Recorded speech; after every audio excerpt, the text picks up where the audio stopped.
வணக்கம். முருகப்பெருமானின் அருளால் இன்று நாம் காணவிருப்பது திருப்புகழின் 75வது பாடல். பஞ்ச பாதகம் ஒரு பிறையயிறு எரிக்குன்று கூர்விடம் மதர்விழி பிளவக பங்க வாழ்முகம் முடிகிய நெடுகிய திரிசூலம் பந்த பாசமும் மருவிய கரதளம் மின்றி நீடிய கரிமுகுள் ஒருவோடு பண்பில்லாத ஒரு பகடது முதுகினில் யமராஜன் அஞ்சவே வரும் அவதரம் அதில் ஒரு தஞ்சம் ஆகிய விழிவிழி அருள் பெறும் அன்பினால் உனது அடிப்புகழ அடிமை என்னெதிரே நீ அண்டக்கோளகை வெடிபட இடிபட எண்டிசா முகம் மடமட நடமிடும் அந்த மோகர மயிலினில் இயலுடன் வரவேணும்.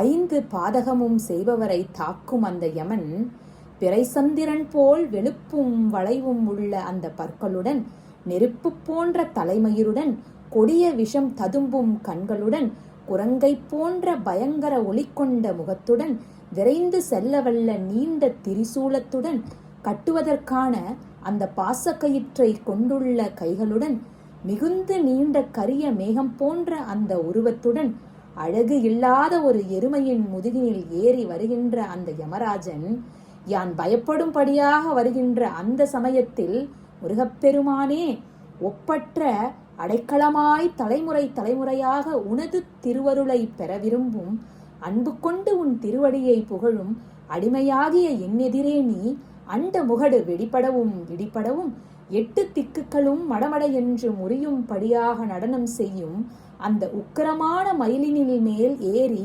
அன்புடன் வரவேண்டும் என்று கேட்கிறார் நம் அருணகிரியார். மஞ்சு போல் வளர் அழகமும் இலகிய ரஞ்சித அமிர்த வசனமும் நிலவென வந்த தூயவின் முறுவலும் இருக்குழை அளவோடும் மஞ்சள் வாரிச நயனமும் அழகிய குன்ற வாழ்நர்த்தம் மடமகள் தடமுலை மந்திர அசல மிசைதுயல் அழகிய மணவாளா.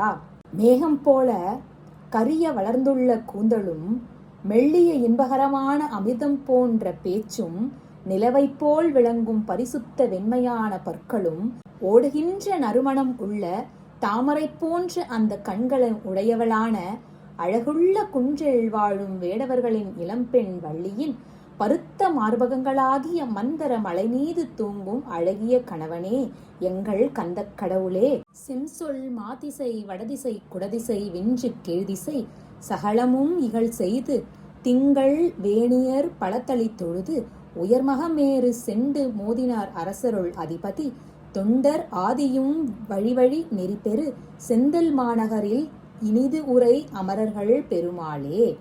தமிழ்மொழி விளங்கும் சிறந்த தெற்கு திசை வடதிசை மேற்கு திசை மேலான அந்த கிழக்கு திசை முதலிய திக்குகள் எல்லாவற்றிலும் போர் செய்து நிலவை அணிந்த சடைமுடியராகிய சிவபெருமானுடைய பல கோயில்களையும் தொழுது உயர்ந்த பெரிய மேருமலையின் மீது செண்டையறிந்த சக்கரவர்த்தியே. முருகப்பெருமானே ஏன் மேருமலையின் மீது செண்டையறிந்த சக்கரவர்த்தியே என்று கூறுகிறார் அருணகிரியார் என்றால், நம் முருகன் பாண்டிய சக்கரவர்த்தி உக்கிரகுமாரனாய் அரசாண்ட போது பொன் பெற வேண்டி மேருமலையை செண்டாலடித்த திருவிளையாடலை குறிக்கிறது இந்த வரிகள். அடுத்தது, தொண்டர் முதலானோர் வழிவழி அடிமையாக இருந்து முக்தி பெற அருளிய திருச்செந்தூரில் இனிது வீற்றிருக்கும் தேவர்கள் பெருமாளே என்று இந்த பாடலை நிறைவு செய்கிறார் அருணகிரியார். நன்றி.